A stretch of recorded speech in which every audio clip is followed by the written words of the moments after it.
솔로몬이라고 하는 한 나라의 왕. 그가 하나님 앞에 부와 영화를 선물로 받았던 왕입니다. 그리고 그 당시에 가장 지혜로운 왕으로서 그 나라를 다스렸던 모습을 보여주지요. 그런데 이 솔로몬이 자신의 삶의 모습, 이런 것들을 바라보면서 그가 하는 이야기가 뭐냐고 하면 감사하는 아름다운 삶을 살아갈 것을 이야기합니다. 물론 오늘 이 본문에 나타나 있는 말씀을 보면 직접 감사하라고 그렇게 말씀은 하지 않지만 이 말씀 전체에 녹아있는 모습을 보면 감사에 대한 것이 그대로 묻어나 있어요. 오늘 우리가 신앙생활 속에 우리 또한 감사하는 아름다운 삶이 넘칠 수 있기를 주의 이름으로 축원합니다. 그러면 우리가 이 감사하다고 하는 것을 무엇으로 표현할 수 있을까? 여러분, 우리가 감사하라고 이야기하면 꼭 입술로만 말하는 것을 감사라고 생각을 하고, 또한 때로는 내가 가지고 있는 것을 상대에게 드림으로 해서 감사를 표현한다라고 하는 생각들을 많이 갖거든. 그런데 예수님께서 말씀하신 감사, 하나님께서 말씀하신 감사는 꼭 그것만이 아니라는 사실. 여러분, 감사는 믿음의 첫 열매와 같아요. 믿으세요? 그래서 진정 감사하는 사람은 내 삶을 통해서 나타나는 것이 있는데 그것이 뭐냐고 하면 오늘 본문 7절에 보면 그렇게 말씀을 하고 있어요. 읽습니다. 시작. 스스로 지혜롭게 여기지 말지어다. 여호와를 경외하며 악에서 떠날지어다. 여호와를 뭐하면서요? 경외하면서 악에서 떠나라고 말씀합니다. 또한 오늘 본문 9절에도 보면 그렇게 말씀을 해요. 우리 한번 같이 읽어보세요. 읽습니다. 내 재물과 내 소산물의 좀 익은 열매로 여호와를 공경하라. 여러분, 여호와를 공경하라고 그렇게 말씀해요. 여러분, 우리의 감사는요, 무엇으로 표현되어야 되느냐고 하면 하나님을 공경하는 아름다운 신앙으로 표현되어야 돼요. 그것이 감사하는 성도의 모습이에요. 여러분, 하나님을 경외한다고 하는 것, 이것은 하나님을 공경하는 것, 하나님을 예배하는 아름다운 신앙의 모습을 이야기합니다. 여러분, 하나님을 경외한다고 하는 그 경외는요, 히브리어로 가베드라고 하는 단어를 사용을 해요. 이 가베드는요, 그 안에 담겨진 의미, 뜻이 있습니다. 그것은 가장 먼저는 하나님을 존귀히 여긴다고 하는 뜻을 가지고 있어요. 하나님을 존귀히 여긴다. 여러분, 하나님을 존귀히 여긴다라고 하는 것은 하나님을 제일 높은 분이라고 하는 사실을 고백하는 겁니다. 하나님이 내 인생의 가장 귀한 분이라고 하는 사실을 말씀하고 있는 거예요. 여러분, 하나님이 내 삶의 가장 귀한 분이라고 하면 우리는 삶에 있어서 그분을 높일 뿐만 아니라 그분 앞에 엎드려 경배할 수 있는 신앙이 있어야 돼요. 이것을 하나님을 경외하는 아름다운 신앙의 모습인 거예요. 여러분, 우리가 하나님 앞에 감사한다고 말하면서 우리가 하나님의 성전에 올라와 하나님을 예배하지 않는다고 하면 그거는 하나님 앞에 감사하는 성도가 아니라는 겁니다. 여러분, 내 중심에 정말 하나님 앞에 감사한다고 하면 우리가 하나님 앞에 올라와서 하나님을 예배할 수 있는 그런 믿음의 아름다운 성도들이 될 수 있기를 주님의 이름으로 축원합니다. 여러분, 성경에 나타나 있는 말씀을 보면 누가복음 17장이에요. 10명의 나병 환자들에 대한 이야기를 기록하고 있어요. 그런데 그들이 예수님이 지나실 때 큰 소리로 예수님 앞에 자기들의 모습을 이야기합니다. 우리를 불쌍히 여겨달라는 것. 여러분, 당시에 나병에 걸리면 전염이 되는 병이기 때문에 사랑하는 사람들과 함께하지 못해요. 그래서 그들은 사람들이 살고 있는 곳에 같이 생활하지 못하고 격리되어서 생활해야 되고, 그러다 보니까 생활 속에 많은 어려움과 고난들을 만나게 됩니다. 그러니 자신들을 돌아보면 불쌍하지요. 그래서 예수님 향해서 우리를 긍휼히 여겨달라고 외칠 때에 주님은 가시던 발걸음을 멈추셨어요. 그리고 그들을 바라보시면서 내 몸을 제사장에게 가서 보이라고 말씀해 주십니다. 여러분, 제사장에게 간다고 하는 것은 나병에 걸렸던 사람이 완치되었을 때 그 완치 판정을 받기 위해서 제사장에게 가는 겁니다. 그래서 제사장이 바라보면서 이제 됐다 그러면 그는 정상적인 삶으로 돌아가게 되어 있어요. 그런데 예수님은 낫지 않은 그들을 향해서 제사장에게 몸을 보이라고 선언하셨는데, 그 말씀 속에는 너희들의 병이 나았다고 하는 선언을 해주신 겁니다. 그래서 그 10명의 나병 환자들이 그 제사장을 향하여 발걸음을 옮겨가는 과정 속에 자기들의 몸이 나아진 것을 보게 됩니다. 그랬을 때 그 10명 가운데 한 명만이 예수님께 돌아와요. 그리고 예수님 앞에 감사하는 아름다운 모습을 보여드립니다. 그때 예수님이 그에게 그런 질문을 합니다. 누가복음 17장 17절 이하에 보면 그렇게 말씀을 해요. 읽습니다. 예수께서 대답하여 이르시되 10사람이 다 깨끗함을 받지 아니하였느냐? 그 9은 어디에 있느냐? 이 이방인 외에는 하나님께 영광을 돌리러 온 자가 없느냐 하고 그에게 이르되 일어나 가라. 내 믿음이 너를 구원하였느니라. 여러분, 이 말씀에 보면 예수님이 그 나병에 걸렸다 치료함을 받은 그 한 사람, 돌아와서 감사하는 그에게 너 이외에는 하나님께 영광을 돌리러 온 사람이 없느냐고 이야기합니다. 여러분, 감사라고 하는 것은 우리가 무엇으로 표현할 수 있는 거냐? 하나님께 영광을 돌리는 예배로 표현돼야 된다. 믿으세요? 여러분, 하나님이 내 삶 속에 필요한 것으로 채워주셨으면 감사해야죠. 내 인생 속에 가장 귀한 것으로 내게 허락해 주셨으면 감사해야죠. 그런데 그 감사한다고 하는 것이 과연 무엇으로 표현될 수 있느냐? 그것은 하나님의 성전에 올라와 하나님을 예배하는 것. 그것이 감사하는 성도의 아름다운 모습이에요. 여러분, 우리 한번 생각해 봐요. 부모님의 은혜에 감사하다고 표현할 때. 여러분, 진정한 감사는 부모가 계신 그 자리로 가야죠. 그리고 나를 낳아주시고 키워주신 은혜에 대한 감사함을 표하는 거예요. 그런데 정말 감사한다라고 말하면서 전화로 아버지, 어머니, 통장으로 돈 보냈으니까 쓰세요. 그것이 정말 감사하는 아름다운 모습일까? 여러분, 물론 그것도 감사하는 모습은 될 수 있지만 진정한 감사는 그분 앞에 표현하는 거예요.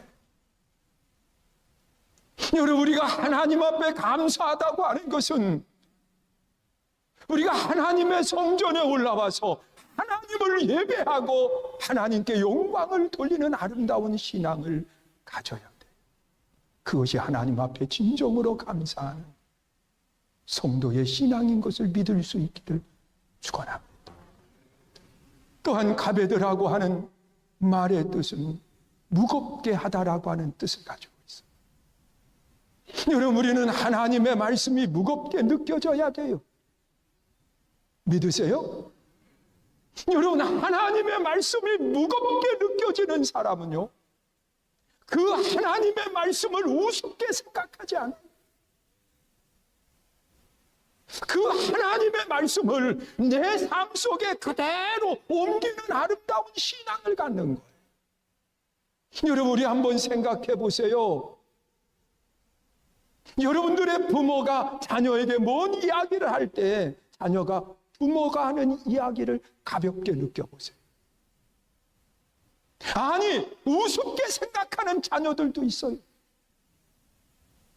여러분, 이러한 자녀들은 부모가 하는 이야기를 한 귀로 듣고 한 귀로 흘려버려요. 마음에 담아주지 않아요. 그러나 부모의 말씀을 무겁게 느끼는 자녀들이 있어요.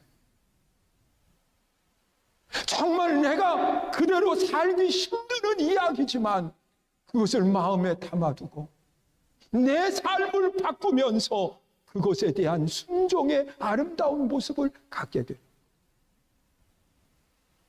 여러분, 우리가 하나님 앞에 감사한다고 하는 것은 하나님의 말씀을 우리는 무겁게 느낄 수 있어야 돼요.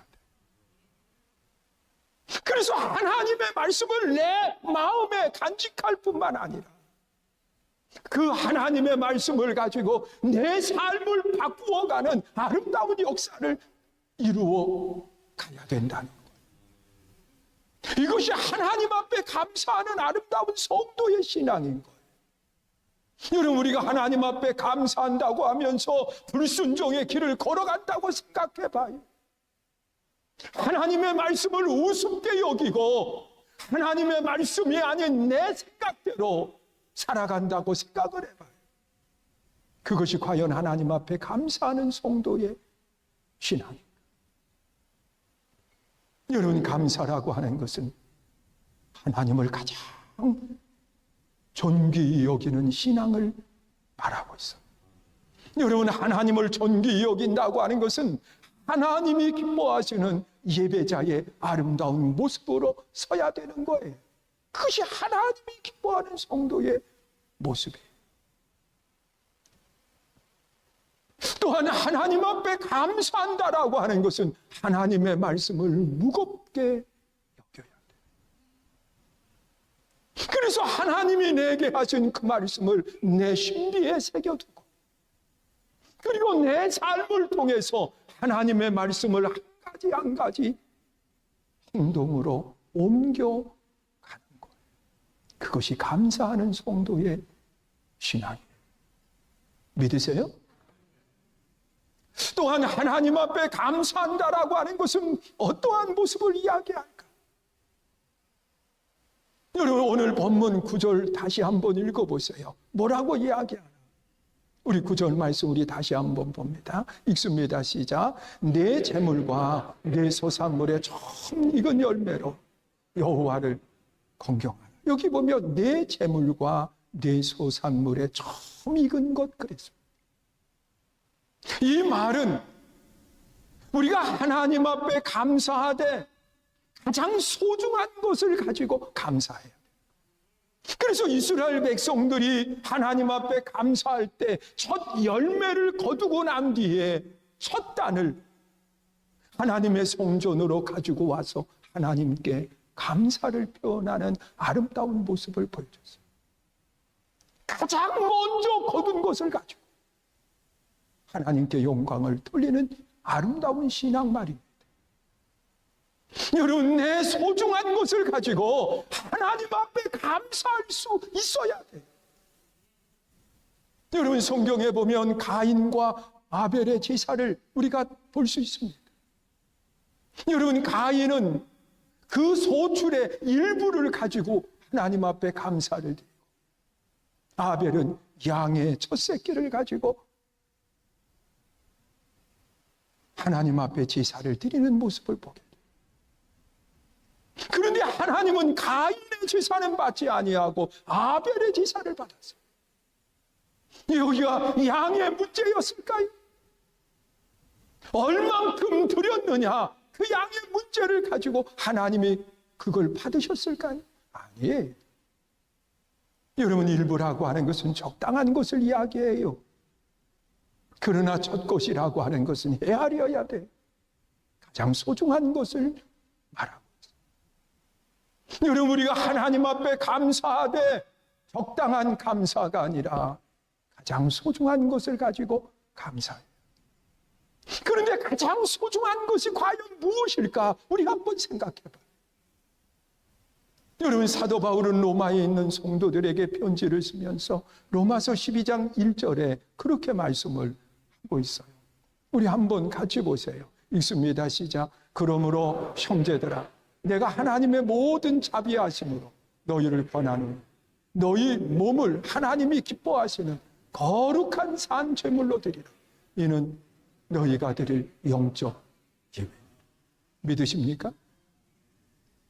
여러분, 우리가 하나님 앞에 감사한다고 하는 것은 하나님을 예배하는 신앙을 이야기하는 거예요. 우리가 하나님 앞에 감사한다고 하는 것은 하나님의 말씀의 무게를 무겁게 느끼고, 여러분, 그 말씀을 내 삶 속에 그대로 행동으로 옮기는 아름다운 신앙을 이야기하는 거예요. 여러분, 우리가 하나님 앞에 감사한다고 하는 것은 가장 소중한 내 몸을 하나님께 드리는 거예요. 믿으세요?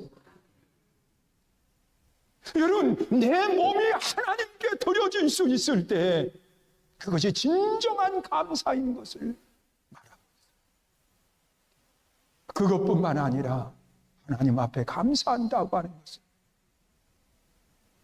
오늘 본문 10절에 그 9절에서 말하는 것처럼 내 재물을 가지고 하나님 앞에 감사하는 아름다운 신앙을 말하는 거예요. 저도 지금도 잊지 못하는 것이 그 추수감사 주일을 맞이하면요, 저희 아버님이 아침에 일찍이 교회 그 당시에는 다 11시 예배가 첫 예배이고 그리고 마지막 예배이기도 하지요. 시골에서는 예배가 딱 11시, 그 다음에 저녁 시간에 있고, 그러니까 11시 예배 전에 우리 아버님이 형하고 저를 불러요. 그 아래 동생들은 아주 어리니까.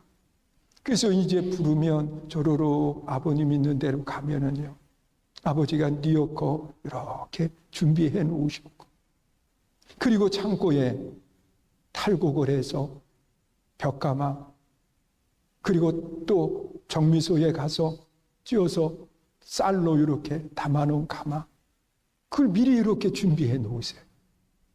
그러면 그 쌀 포대를 옮기는데, 지금은 10kg, 20kg 이렇지만 그 당시에는 한 가마 80kg짜리를 담아 놓으시고, 그러면 그걸 이렇게 리어커에 싣고서는 교회까지 가는 거리가, 지금도 그 교회가 그대로 있는데요, 경기도 화성군 양감면 양감 감리교회, 기회가 되면 한번 가서 보세요. 그 교회가 언덕 위에 있어요.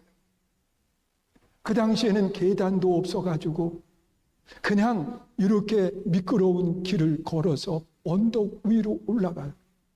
그 쌀가마를 들고서. 그러면 그 성전에 올라가 보면 이미 교인들이 쌀가마, 추수감사 주일 그거 올려놓은. 여러분, 50년 전에 뭐가 그렇게 많다고, 먹을 양식도 없어가지고 굶주려 있는 모습들이었잖아. 그런데 하나님의 드릴 추수감사 주일에 가장 소중하게 여겼어요. 그걸 가지고 하나님의 제단에 올라가서 하나님께 드리고, 그리고 영광을 돌리는 아름다운 모습을 가졌어요. 여러분, 감사라고 하는 것은요, 하나님 앞에 내 전부를 드릴 뿐만 아니라 하나님 앞에 내 믿음을 고백하는 신앙의 아름다운 모습이고, 그래서 우리는 하나님 앞에 첫 것으로 영광을 돌리는 모습을 갖는 거예요. 여러분, 욥이라고 하는 사람은 그런 고백을 합니다. 욥기 1장 21절에 보면 욥은 이런 고백을 해요. 읽습니다. 이르되 내가 모태에서 알몸으로 나왔사오니 또한 알몸이 그리로 돌아가올지 주신 이도 여호와시오 거두신 이도 여호와시오 여호와의 이름 찬송을 받으실지니이다. 여러분, 하나님은 알몸으로 온 우리들에게 가장 소중한 것으로 채워주셔요. 그 소중한 것을 가지고 우리는 하나님을 찬송하고 하나님께 영광을 돌리는 아름다운 신앙의 고백을 합니다. 여러분, 이러한 신앙, 이러한 감사의 아름다운 믿음을 가진 사람에게 하나님은 어떻게 해주신다고 그랬나요? 오늘 본문 10절에 보니까 그렇게 말씀을 하고 있어요. 읽습니다. 시작. 그리하면 내 창고가 가득히 차고 내 포도틀에 새 포도즙이 넘치리. 여러분, 창고가 어떻게 된다고요? 가득 찬다 그랬어요. 그런데 그 가득 창고에 채워주시는데 그리하면 그랬거든요. 그것은 이전에 했던 아름다운 모습을 이야기합니다. 어떠한 감사 말이에요? 하나님을 예배하는 감사, 하나님의 말씀의 무게를 무겁게 느끼면서 하나님의 말씀에 순종하는 감사, 또한 하나님 앞에 내 몸을 드리는 헌신의 감사, 내 소중한 것을 가지고 하나님 앞에 감사하며 하나님은 창고가 가득 채워지는 역사를 행하신다고 말씀합니다. 그런데 여기에서 이야기하는 창고는요, 그냥 쌓아두었다가 먹는 창고를 말하지 않아요. 여러분, 요셉의 창고를 생각해 보세요. 여러분, 풍년 때에 거둔 것을 쌓아뒀다가 흉년의 때에 그 창고의 문이 열리고 그 흉년의 때에 모자라지 않는 아름다운 모습을 갖게 돼요. 여러분, 우리는 신앙생활 속에 때로 힘드는 일을 만나요. 견딜 수 없는 고통의 시간을 만날 때도 있어요. 하나님은 그때에 창고의 문을 열게 하시고 그것을 가지고 내 삶에 모자라지 않는 삶을 살게 하신다는 거예요. 믿으세요? 감사하는 성도에게 하나님은 창고에 채우시는 역사가 일어나요. 그리고 새롭게 해주시는 아름다운 복을 허락해 주시겠다고 약속하고 있어요. 감사는요, 하나님을 예배하는 아름다운 신앙이 감사예요. 여러분, 우리가 물질로만 하나님 앞에 드려지는 것이 아니라 우리가 하나님의 성전에 올라와 하나님을 예배하며 하나님을 찬양하는 아름다운 믿음의 성도 되시기를 축원합니다. 여러분, 감사라고 하는 것은 하나님의 말씀의 무게를 무겁게 느낄 수 있어야 돼요. 그래서 하나님의 말씀을 그대로 내 삶 속에 옮기는 거예요. 여러분, 감사라고 하는 것은 또한 내 몸과 내 가장 소중한 것을 가지고 하나님 앞에 올려드리는 거예요. 여러분, 이러한 성도에게 하나님이 약속하신 것은 창고가 채워지는 역사가 일어난다는 거예요. 또한 그것뿐만 아니라 새 포도즙으로 새 것으로 하나님이 더하게 하시겠다고 약속하고 계세요. 이 사실을 기억하시면서 우리가 하나님께 영광이 되는 감사의 신앙이 되시기를 주의 이름으로 축원합니다.